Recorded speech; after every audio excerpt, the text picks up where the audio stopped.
देश की आज़ादी के लिए काम किया। तो इनको यही कहा है कि हमारा जो इतिहास है, जैसे कि कितना पुराना कांग्रेस भवन है जहाँ जयपुर में, तो कहा कि इस कांग्रेस को आगे लेकर कांग्रेस की नीतियों को, कांग्रेस के प्रचार को कैसे लेकर जाना। जी अशोक जी हमारे सीएम साहब बहुत इनका तजर्बा पुराना है, हमसे बड़े भी हैं और पहले इंदिरा जी के टाइम में मंत्री, सबसे छोटी उम्र में मंत्री बन गए। उसके बाद ऑर्गेनाइजेशन में रहे, 3 बार गवर्नमेंट ऑफ इंडिया में रहे, 3 बार ऑर्गेनाइजेशन में रहे, 3 बार चीफ मिनिस्टर बन गए। तो इनकी सबसे ज़्यादा जिम्मेदारी बन गई है कि राजस्थान में कांग्रेस को जब इलेक्शन आ रही है दिसंबर में, तो कैसे लेकर जाना है, क्योंकि जो पुराने हैं हम उनका अनुभव और उनकी जो कार्य करने की है उनको हम इस्तेमाल करेंगे और कांग्रेस को आगे लेकर जाएंगे। एक आपके बयान को लेकर बीजेपी, बीजेपी का जो बयान है, मैं अब भी आपके सामने कहता हूं कि मोदी राज खत्म करना होगा। अगर मोदी राज खत्म होगा तो जो अडानी और उनकी जो चल रहा है वो खत्म होगा। एक बात मैं बताना चाहता हूं, जो पुलवामा की बात मैंने की थी वो मैंने इसलिए की क्योंकि मेरा अपना गांव 5 किलोमीटर पर है पाकिस्तान से। 65 की वार में मैं 5 साल का था, हम लाहौर तक पहुंच गए थे। उसके बाद 71 की वार आज भी मेरे को याद है पूरी, कि 5 साल बाद फिर वो 71 की वार आ गई। तो उस टाइम पाकिस्तान जो था पाकिस्तान, उसके 2 टुकड़े कांग्रेस ने कर दिए और हम लाहौर तक, और मेरा ख्याल है कि जब हम सुनते थे न्यूज़ तो जो आपका बीकानेर गंगानगर 100-150 किलोमीटर हम पाकिस्तान के आगे निकल गए थे, पाकिस्तान की साइड में। मेरे अपने एरिया से कलन और मेरा वहाँ एरिया है जो, वहाँ से हम 22 किलोमीटर शकरगढ़ उनकी तहसील की नारोवाल तक हम पहुँच गए थे। तो मैंने इसलिए कहा कि अगर काम करना है, 1 लाख के करीब इंदिरा गांधी ने, पाकिस्तान की फौजों ने, जो हमारे जनरल थे उनके आगे हथियार डाल दिए। और यार कैसे करेंगे? देशभक्ति वो है जो हमने और कांग्रेस ने की पाकिस्तान के, अब तक नहीं और सर उठा सका। ये कांग्रेस की देन है कि कांग्रेस के उस टाइम 2 टुकड़े हुए। मैं कहता हूं कि मोदी राज खत्म होगा तो देश की ज़्यादा तरक्की होगी। जो अडानी अबानी की बात करते हैं, जो उनके लिए हम कहते हैं कि वो खागे, तो तभी होगा जब एक अच्छा राज आएगा, लोगों का राज आएगा, लोगों की बात करने वालों का राज आएगा, ईमानदारी का राज आएगा, तभी देश बचेगा। हाँ जी जी।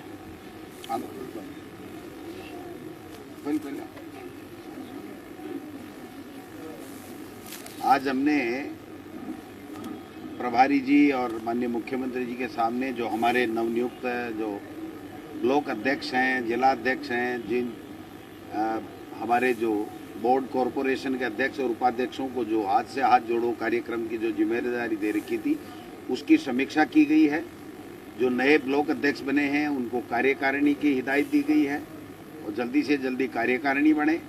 और जो हमारा जो अधिवेशन था कांग्रेस का, उस अधिवेशन में जो प्रस्ताव पारित हुए हैं कि बूथ इकाई, ग्राम पंचायत इकाई, मंडल कार्यकारिणी और जो संगठन के जितने भी पद रिक्त हैं उनको भरना है, उनके लिए उनसे चर्चा की गई है। उनसे जो उनके स्तर पे काम होना है उनसे अपेक्षा की गई है, और जो हमारे स्तर पे होना है हम पूरा उस पर विचार विमर्श कर रहे हैं। और जल्दी हम लोग हाईकमान को, प्रभारी जी को हमारे यहाँ का जो भी सुझाव होगा वो सौंप देंगे और जल्दी से जल्दी पूरी तरीके से जो चिंतन शिविर में फैसला हुआ था कि सभी पदों को जल्दी से जल्दी भरा जाए, वो बात भी हम लोग कर रहे हैं। और जो सरकार की फ्लैगशिप योजनाएं हैं उनको ज़्यादा से ज़्यादा किस तरीके से लोगों तक पहुंचाएं जिससे उनको लाभ मिले, और जो मोदी सरकार की गलत नीतियां हैं, जो उन्होंने जो महंगाई बढ़ा रखी है, जो बेरोजगारी पे ध्यान नहीं दे रहे हैं, जो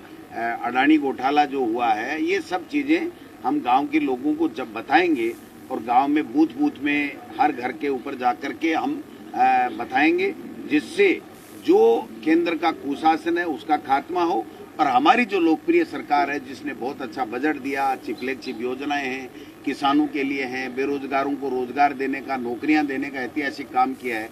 एक मुद्दा वो बनाते हैं पेपर लीक, मैं समझता हूं कि राजस्थान एक ऐसा स्टेट है जिसने 3.25 लाख नौकरियां या तो दे दी या दे देगा दिसंबर पहले। एक भी स्टेट पूरे जो है हिंदुस्तान में आपको इतनी नौकरियां देने वाला नहीं मिलेगा। और दूसरी बात, गुजरात में अभी पर्चा लीक हुआ, मध्य प्रदेश में पर्चा लीक हुआ, आज कल पंजाब में पर्चा लीक हो गया, उत्तराखंड में हो गया। मैं समझता हूं कि पूरे देश की समस्या है, जैसे मुख्यमंत्री जी कह रहे हैं। फिर भी हमारे यहाँ जो कानून है, हिंदुस्तान के किसी स्टेट में नकल रोकने के लिए या गिरोह के लिए, सख्ती के लिए या कोई गड़बड़ करता उसके लिए नहीं है। ये केवल और केवल बीजेपी, इनके पास में और कोई सरकार के खिलाफ कोई मुद्दा नहीं है राजस्थान में, इसलिए परसेप्शन बनाने की बात कर रही है। वो परसेप्शन इनका टूटेगा। आपने देखा होगा किस प्रकार से 4-5 दिन से पूरे देश में प्रदेश को बदनाम करने की कुचेष्टा भारतीय जनता पार्टी एक गलत मुद्दे को लेकर के कर रही है कि एक जो देवर है उसकी शादीशुदा है, पत्नी है, बच्चे हैं, उनकी बात नहीं करके और एक वीरांगनाओं को आगे ला करके उनको बहका करके फुसला करके उनको और आगे कर करके कि हम आपको नौकरी दिला देंगे, आप तो हमारे साथ हो जाओ और सड़क पे बैठ जाओ।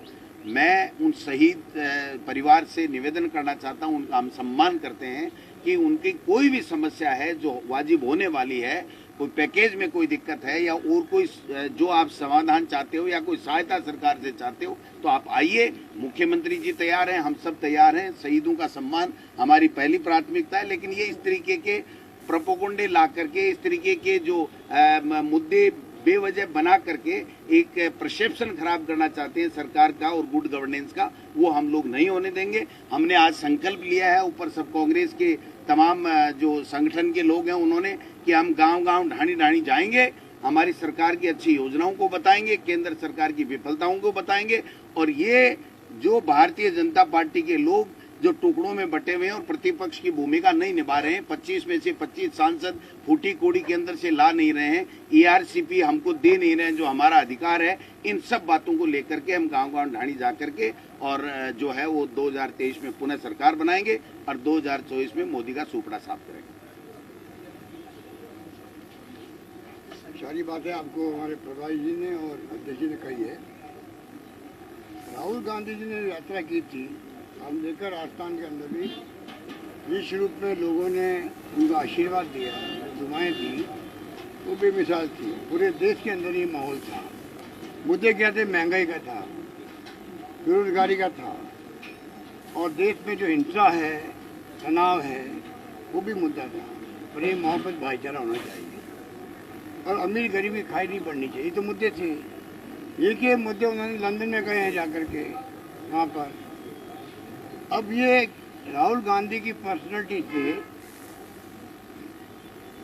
जिस प्रकार से पूरे देश में वेलकम हुआ उनका यात्रा में, करीब 3,500 किलोमीटर यात्रा थी, श्रीनगर में लाल चौक में जाके झंडा फहरा दिया, उससे घबरा करके ये लोग राहुल गांधी को पहले उन्होंने खूब सोशल मीडिया को काम लेके बदनाम किया, बोल खुल के इनकी राहुल गांधी वास्तव में क्या व्यक्तित्व रखता है, कैसे वो काम करते हैं।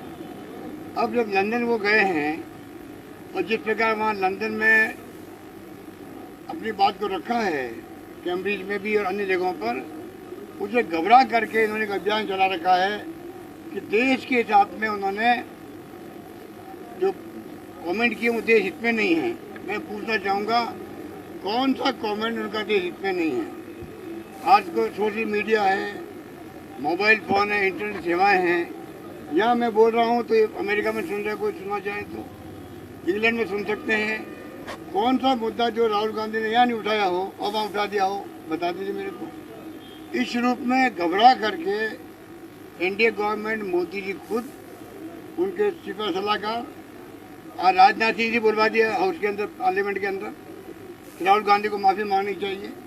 मैं पूछना चाहूँगा कि किस बात की माफ़ी मांगनी चाहिए? राहुल गांधी इन सबसे ज़्यादा देशभक्त है। राहुल गांधी देशवासियों के लिए और देश के लिए जो भावना रखता है, हम लोग जानते हैं, व्यक्तिगत रूप से भी जानते हैं किस प्रकार वो गरीबों के लिए, दलितों के लिए, पिछड़ों के लिए, आम लोगों के लिए भावना रखता है, हम जानते हैं। उस व्यक्तित्व के बारे में इस प्रकार से प्रोपेगेंडा शुरू करना, क्योंकि धन बल की कमी नहीं इनके पास में, देश को बर्बाद कर रहे हैं। ईडी, इनकम टैक्स, सीबीआई के छापे डलवा करके विपक्षी नेताओं पर पूरे देश में चर्चा के विषय बन चुका है बातें। इन बातों से देश आने वाला नहीं है, गुमराह होने वाला नहीं है। लोग समझ गए हैं इन चालों को। इसलिए मैं कहना चाहूँगा कि आप लोगों को मैं इतनी निवेदन करूँगा इस मौके पर, आज जो मीटिंग थी उसमें कृपा करके हमारी स्कीमों को आप लोगों ने, मेरा निवेदन है, आप अपने डिस्कशन में भी, आप अपने, आपका जो खुद की पर्सनलिटी है, आपका जो ऑरा है, गांधी जी ने कहा था अंतिम व्यक्ति तक भाव पहुंचना चाहिए, उसको रिलीफ मिलनी चाहिए, और तभी मिलेगी। तो हमारी स्कीमें जो है गांव में ढाणे तक पहुंचेगी, उसमें हम लोग लगे हुए हैं। हाथ से जुड़ो हाथ प्रोग्राम जो है वो भी इसी के कड़ी आएंगे। शानदार मीटिंग हुई है, बहुत अच्छी मीटिंग हुई है, और जो उत्साह था हमारे कार्यकर्ताओं में, ब्लॉक अध्यक्षों में, वो देखते ही बनता था। ये बात मैं आपसे कहूँ। धन्यवाद।